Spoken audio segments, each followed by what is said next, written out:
اعوذ باللہ من الشیطان الرجیم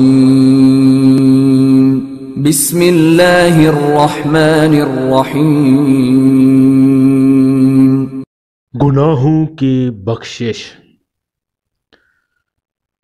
زید رضی اللہ تعالی عنہ نے نبی کریم صلی اللہ علیہ وآلہ وسلم کو فرماتے ہوئے سنا، جو شخص یوں کہتا ہے استغفر اللہ الذی لا الہ هو الحی القیوم واتوب الیہ، میں بخشش مانگتا ہوں اللہ سے جس کے سوا کوئی معبود نہیں، زندہ قائم رہنے والا ہے، اور میں اس کی طرف توبہ کرتا ہوں تو اس کو بخش دیا جاتا ہے، اگرچہ وہ جہاد سے بھی بھاگا ہوا ہے۔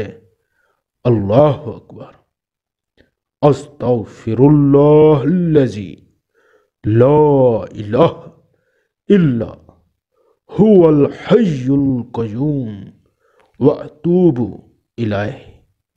ایک بار سننے والے جتنا بھی حضرات ہیں وہ بھی یہ پڑھ لیں۔